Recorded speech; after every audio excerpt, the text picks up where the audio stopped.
Hello everyone, welcome you all to my channel. आज के इस वीडियो में हम लोग मेंस्ट्रुएशन पढ़ने वाले हैं 8th स्टैंडर्ड का। तो ये चैप्टर जो कि चैप्टर नंबर 11 है एनसीईआरटी बुक का, इसका सवाल हम लोग बनाए। इससे पहले कुछ फार्मूला यहाँ पर है, आइए जान लेते हैं कि रेक्टेंगल का जो एरिया का फार्मूला होता है वो होता है लेंथ इंटू ब्रेथ, और पेरीमीटर का होता है 2 in bracket length plus breadth. Square का जो एरिया होता है वो side into side and the perimeter is 4 into side. तो होप इस फॉर्मूला का हेल्प लेकर के हम लोग ये सब सवाल को बना सकते हैं। तो आइए क्वेश्चन नंबर 1 पढ़ते हैं। What is question number 1? Question number 1 is a square and a rectangular field with the measurement as given in the figure have the same perimeter। अब जो ये फिगर आप देख रहे हैं इसमें ये जो स्क्वायर है इसका साइड दिया हुआ है 60 मीटर, और ये जो रेक्टेंगल है इसका लेंथ दिया हुआ है 80 मीटर, और ब्रेथ जो है वो इसका नहीं पता है। Breadth is equal to question mark. तो सबसे पहले हम लोगों को इसका ब्रेथ निकालना होगा, और एक बार जब ब्रेथ निकल गया फिर दोनों का एरिया निकाल करके वी कैन इजिली फाइंड कि which has the larger area. तो इसका ब्रेथ निकालने के लिए हम लोग इस कॉन्सेप्ट का यूज करेंगे कि both figure have the same perimeter. तो हम लोग perimeter of square and perimeter of rectangle निकाल लेते हैं यूजिंग द फॉर्मूला। तो स्क्वायर का पेरीमीटर होता है 4 into side. So perimeter of figure A मैं यहाँ पर लिखता हूँ। फिगर ए मीन्स स्क्वायर हो गया 4 into 60 which will equal to 6 4 जा 240। तो 240 मीटर हो गया इसका perimeter. And the perimeter of figure B, perimeter of figure number B, of figure number B, what is the formula to find the perimeter?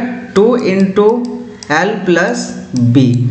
2 into L plus B, that means 2 into the length is 80 and breadth is not given, तो breadth जो है वो B ही रहेगा। तो ये हो गया perimeter figure number B का।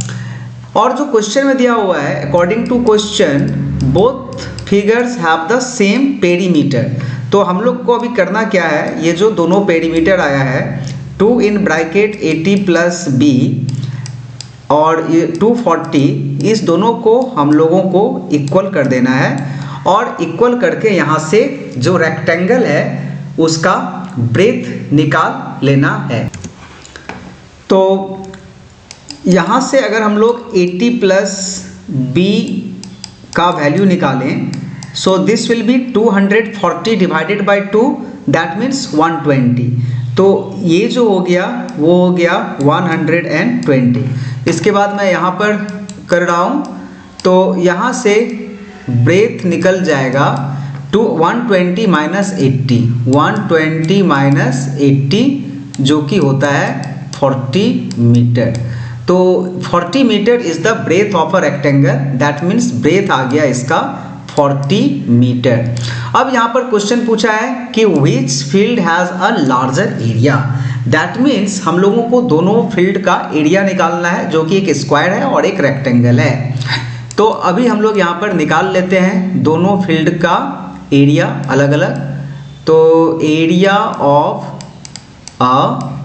यहाँ पर स्क्वायर, SQ मैं लिख रहा हूँ, square field, the formula is side into side, that means 60 into 60। The 60 into 60 is 3600 metre square. And what is the area of a rectangular field? The rectangular field का area जो है वो length into breadth. तो length 80 है, breath पहले तो नहीं मालूम था बट बाद में 40 आया है, तो 80 इंटू 40, तो 80 इंटू 40 मीटर ये हो जाएगा 8 4 जा 32, 3200 मीटर स्क्वायर, राइट। तो area of square field has come 3600 meter square, while the area of rectangular field is 3200 meter square. So clearly यहाँ पर आंसर हम लोग लिख सकते हैं, therefore clearly the area of square field is larger, isn't it? The area of square field is larger, square field का area जो है वो ज़्यादा बड़ा है रेक्टेंगुलर फील्ड से। तो यही क्वेश्चन में पूछा गया था, कितना ज़्यादा है ये तो नहीं पूछा है, लेकिन अगर हम लोग को निकालना होता कितना ज़्यादा है तो हम लोग फिर 3600 में से 3200 को माइनस कर देते एंड लिख देते the area of square field is larger than the area of rectangular field by 400 metre square. So hope this answer is clear. Now let's do number 2 and question number 2 is on your screen. Mrs. Kaushik has a square plot with the measurement as shown in the figure. She wants to construct a house in the middle of the plot. ये जो white portion देख रहे हैं figure में, यहीं पर घर बनाना है। A garden is developed around the house. Find the total cost of developing a garden around the house at the rate of ₹55 per meter square. और ये जो इसके चारों तरफ ये जो साइड में ये जो शेडेड पोर्शन है, this is only the garden, और हम लोगों को इसी का एरिया निकालना है। तो बहुत ही आसान है, टोटल एरिया में से ये व्हाइट पोर्शन का एरिया अगर हम लोग सब्ट्रैक्ट कर दें so we can easily find the area of the shaded portion या फिर एरिया ऑफ द गार्डन बोल लीजिए। तो यहाँ पर जो इसका आउटर डायमेंशन है वो है 25 metre by 25 metre, that means ये एक स्क्वायर है। और ये जो व्हाइट पोर्शन दिख रहा है इसके अंदर में, इसका जो डायमेंशन है वो है 20 मीटर लेंथ और 15 metre, this is 15 metre breadth. तो आइए हम लोग इसको सॉल्व करते हैं। सबसे पहले जो ये टोटल एरिया है, ये टोटल एरिया प्लॉट का हम लोग स्क्वायर प्लॉट का निकाल लेते हैं। तो इसके लिए हम लोगों को यहाँ पर लिखना पड़ेगा since side of a square plot is equal to 25 metre, therefore area of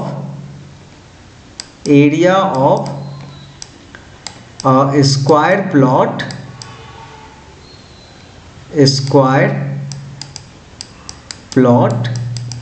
will be side into side, that means 25 into 25 is equal to 625 metre square. तो ये हो गया टोटल एरिया प्लॉट का। अभी हम लोग घर का एरिया निकाल सकते हैं, डायमेंशन आर गिवन 20 एंड 15। तो यहाँ पर मैं डायरेक्टली यहाँ पर लिख रहा हूँ area of a house is equal to length into breadth, and the length and breadth are given 20 and 15। ये देखिए लेंथ इसका 20 है और ब्रेथ 15 है जो कि फिगर में दिया हुआ है। तो 20 इंटू 15 जो आंसर आएगा वो आएगा 15 to 30, so 300 metre square. So area of the house is 300 meter square and the total area is 625 meter square. Therefore area of a garden will be total area minus area of the house, that means 625 minus 300, which will come 325 meter square. So this is the area of the garden. So now we can find the cost at the rate of ₹55 per meter square. So hence cost of developing a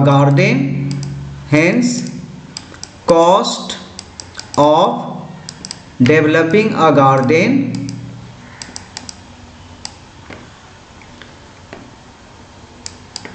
at the rate of